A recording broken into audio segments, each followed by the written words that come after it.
Sobat-Sobat Saverian, perkenalkan saya Arcangela Gaun Gerlani Tarung dari kelas 10D.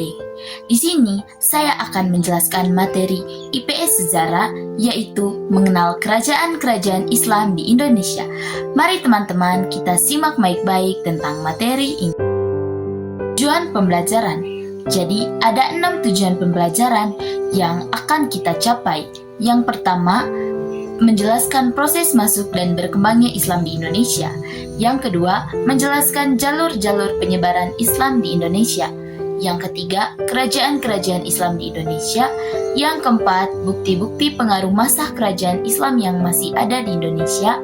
Yang kelima, jalur rempah pada masa Islam. Dan yang terakhir, pengaruh jalur rempah bagi Indonesia dan dunia. Islam mulai berkembang di Indonesia sejak abad ke-13 melalui perdagangan dan dakwah.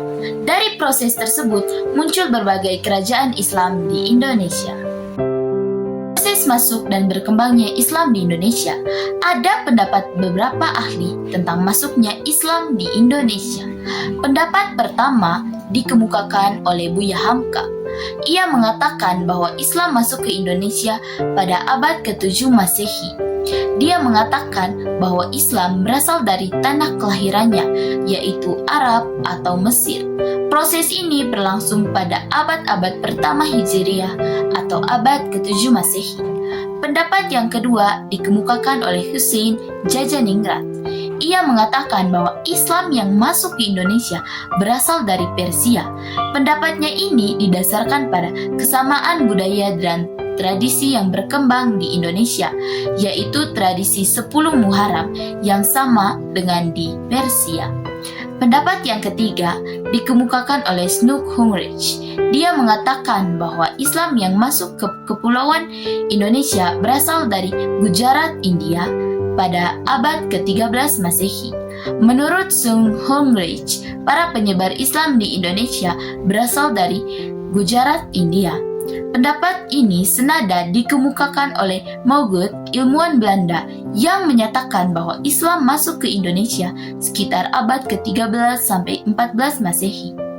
Penentuan waktu ini didasarkan pada tulisan batu nisan Sultan Malik al-Saleh yang berangka tahun 698 Hijriah atau 1297 Masehi.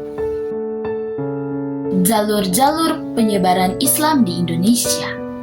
Jalur-jalur penyebaran Islam di Indonesia meliputi yang pertama, jalur perdagangan. Nah, jalur perdagangan ini adalah sebagai jalur utama datangnya Islam di Indonesia. Sebagai wilayah strategis, pedagang Muslim dari Arab, Persia, dan Gujarat singgah, menetap, dan membentuk permukiman. Mereka mengenalkan Islam kepada penduduk lokal di pelabuhan-pelabuhan seperti di Aceh, Barus, dan Gresik. Yang kedua, jalur perkawinan. Pedagang Muslim yang kaya dan terpandang menikah dengan wanita pribumi, termasuk putri bangsawan atau putri raja yang diwajibkan masuk Islam terlebih dahulu. Hal ini mempercepat penyebaran Islam di kalangan elit kerajaan. Yang ketiga, jalur pendidikan. Didirikannya pesantren dan pondok oleh para kiai, walid, dan ulama untuk mengajarkan agama Islam kepada masyarakat luas. Contohnya pesantren yang masih ada sampai sekarang. Yang keempat, jalur tasawuf. Pengajaran Islam yang mengakomodasi budaya lokal sehingga lebih mudah diterima oleh masyarakat yang masih kental dengan kepercayaan Hindu-Buddha. Dan yang terakhir, jalur seni dan budaya. Penyebaran dilakukan melalui media seni seperti pertunjukan wayang oleh Sunan Kalijaga, lagu, gending, dan sastra yang disisipkan ajaran Islam. Kerajaan-kerajaan Islam di Indonesia. Yang pertama, Kesultanan Samudra Pasai. Samudra Pasai atau Samudra Darussalam adalah kerajaan pertama di Nusantara yang menganut agama Islam. Letaknya di pantai utara Sumatera di Aceh, dekat Perlak, Malaysia. Kesultanan ini didirikan oleh Meurah Silu yang bergelar Sultan Malik al-Saleh sekitar tahun 1267. Kesultanan ini mencapai masa keemasan pada masa Mahmud Malik az-Zahir. yang memerintah pada tahun 1326 sampai 1345. Aktivitas perdagangan di Pasai berkembang pesat. Pasai menjelma menjadi pusat perdagangan internasional. Kemudian, pada tahun 1524, kesultanan ini runtuh ketika ditaklukkan oleh bangsa Portugis. Yang kedua, Kesultanan Aceh. Kesultanan Aceh terletak di Aceh Rayu dan sekarang berada di Aceh Besar. Didirikan oleh Ali Muhayyad Shah tahun 1496 di atas bekas wilayah Kesultanan Lamuri yang ditaklukkan Muhayyad Shah. Pada masa pemerintahan Sultan Iskandar Muda, Aceh mencapai puncak kejayaan dengan wilayah kekuasaan meluas dari Delhi sampai ke Semenanjung Malaya. Sepeninggal Iskandar Tesani, Aceh mengalami kemunduran. Faktor utamanya adalah makin menguatnya kekuasaan Belanda di Pulau Sumatera dan Selat Malaka, ditandai jatuhnya Minangkabau, Siak, Tapanulih dan Mandailing, Deli, serta Bengkulu ke tangan Belanda. Yang ketiga, Kesultanan Demak. Kesultanan Demak adalah kerajaan Islam pertama di Pulau Jawa yang didirikan oleh Raden Patah pada tahun 1480 Masehi di Bintaro, Jawa Tengah dengan dukungan Wali Songo. Sebagai pusat penyebaran Islam dan kekuatan maritim, Demak mencapai puncak kejayaan di bawah Sultan Trenggono yang menguasai wilayah pesisir Jawa serta menghadapi Portugis. Peninggalan utamanya adalah Masjid Agung Demak. Masyarakat Demak menjalankan kehidupan dengan berpedoman pada ajaran agama Islam. Kaum ulama termasuk para wali songo menempati posisi terhormat dan berperan sebagai penasihat raja. Jadi, di Kesultanan Demak ini sudah berkembang para wali songo yang mengajarkan ajaran Islam. Yang keempat, Kesultanan Mataram. Kerajaan Mataram Islam didirikan oleh Penembahan Senopati atau Sutawijaya pada tahun 1586 di Kota Gede, Yogyakarta. Kesultanan ini merupakan kesultanan Islam terbesar di Jawa yang mencapai puncak kejayaan di bawah Sultan Agung pada tahun 1613 sampai 1645. Kerajaan ini terkenal dengan ekspansi militernya, penyebaran Islam, dan perlawanan terhadap VOC. Akibat konflik internal dan invasi Belanda, kerajaan ini terbagi melalui Perjanjian Giyanti pada tahun 1755 menjadi Kasunan Surakarta dan Kasultan Yogyakarta. Kelima, Kesultanan Banten. Kesultanan Banten berdiri tahun 1526 sampai 1813. Nah, Kesultanan Banten ini merupakan kesultanan Islam maritim yang berpusat di ujung barat Pulau Jawa dan didirikan oleh Sunan Gunung Jati dan diperkuat oleh Sultan Maulana Hasanuddin. Mencapai puncak kejayaan di bawah Sultan Agung Triatisa tahun 1651 sampai 1692. Banten menjadi pusat perdagangan lada internasional dan pusat penyebaran Islam. Kesultanan Banten resmi dihapuskan pada tahun 1813 oleh pemerintah kolonial Inggris di bawah Thomas Stamford Raffles. Banten sebagai pusat perdagangan internasional, terutama sejak Malaka dikuasai Portugis. Masyarakat Banten terkenal sangat ramah dan terbuka terhadap para pedagang asing. Yang keenam, Kesultanan Ternate dan Tidore. Kesultanan Ternate dan Tidore merupakan masuknya Islam ke Maluku yang erat kaitannya dengan kegiatan perdagangan. Pada abad ke-15 Masehi, para pedagang dan ulama dari Malaka serta Jawa menyebarkan Islam di Maluku. Dari sini muncul 4 kesultanan Islam, yaitu Ternate, Tidore, Jailolo, dan Bacan.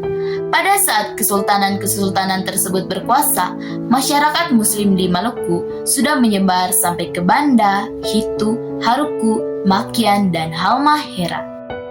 Bukti-bukti pengaruh masa kerajaan Islam yang masih ada hingga saat ini. Yang pertama, di bidang politik. Konsep seperti dewa raja yang bercorak Hindu dan Buddha diganti dengan konsep Islam Khalifah dengan sebutan raja diganti menjadi sultan. Jadi, setelah masuknya Islam, konsep raja diganti menjadi sultan. Yang kedua, bidang sosial budaya. Dalam kehidupan sosial, tidak dikenal lagi sistem kasta di masyarakat Nusantara. Dalam kebudayaan, banyak kosakata Arab dipakai dan diserap ke dalam bahasa Melayu dan kemudian bahasa Nusantara. Contohnya, nama-nama hari. Yang ketiga, di bidang pendidikan. Sejak Islam masuk ke Indonesia, banyak didirikan pesantren. Melalui pesantren dan kebudayaan Islam berkembang dan beradaptasi dengan budaya lokal. Jadi, pesantren ikut membentuk kebudayaan dengan cara berpikir rakyat Nusantara.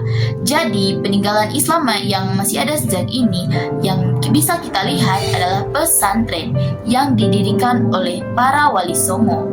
Dan yang terakhir, seni bangunan. Adanya akulturasi antara kebudayaan Hindu, Buddha, dan Islam. Akulturasi tersebut dapat dilihat dari masjid-masjid, bangunan, dan makam kuno. Jalur rempah pada masa Islam. Perdagangan rempah pada masa Islam di Indonesia pada abad ke-13 hingga abad ke-15 Masehi, yang merupakan jaringan perdagangan maritim yang dikuasai oleh pedagang Muslim seperti Arab, Persia, India, dan Melayu, yang menghubungkan Kepulauan Maluku sebagai penghasil utama cengkeh dan pala. Pusat distribusinya seperti Malaka, Aceh, Banten, dan Makassar sebelum diekspor ke barat. Saudagar-saudagar Islam di Nusantara mendapat kekuatan baru setelah kemunculan kerajaan-kerajaan Islam. Jadi ada beberapa kerajaan-kerajaan Islam dalam jalur rempah. Yang pertama, Kesultanan Demak. Demak merupakan salah satu simpul penting dalam jalur rempah karena perannya sebagai pemasok kebutuhan pokok, terutama beras dan buah-buahan. Demak juga memasuk beras ke pusat perdagangan rempah, yaitu Selat Malaka. Yang kedua, Kesultanan Ternate dan Kesultanan Tidore. Cengkeh adalah tanaman asli atau tanaman endemik Ternate, Tidore, dan moti, makian, dan bacan. Sedangkan pala adalah tanaman endemik di Pulau Banda. Cengkeh dan pala hanya ada di Pulau Maluku, tidak ada di tempat lain di dunia pada masa itu. Kesultanan Ternate dan Tidore adalah titik nol jalur rempah atau perdagangan rempah dunia. Karena cengkeh dan pala, kepulauan ini menjadi pusat perhatian dunia selama sekitar 2 milenium. Pengaruh jalur rempah bagi Indonesia dan dunia. Nah, di Nusantara telah menjadi pengaruh utama muncul dan berkembangnya jalur perdagangan dan maritim yang antara dunia barat dan timur. Rempah Nusantara mendorong lahirnya era eksplorasi dan penjelajahan lintas samudra oleh bangsa-bangsa seperti Arab, Persia, dan India yang ikut melahirkan penemuan teknologi baru dalam bidang perkapalan dan pelayaran. Rempah tidak hanya menjadi komoditas, tetapi sarana penyebaran nilai, ideologi, gaya hidup, dan agama. Bagi Indonesia, jalur rempah secara tidak langsung membentuk identitas Indonesia karena perannya sebagai kekuatan yang menyatukan berbagai daerah, suku bangsa, dan budaya di Indonesia. Nusantara merupakan poros maritim di dunia. Itu berarti menjadi sumbu atau roda yang menggerakkan sekaligus menentukan kemajuan maritim dan peradaban dunia selama berabad-abad. Jadi teman-teman, itu saja materi yang saya presentasikan hari ini. Mohon maaf jika terdapat salah penyebutan kata yang ada di video ini. Sekian dan terima kasih.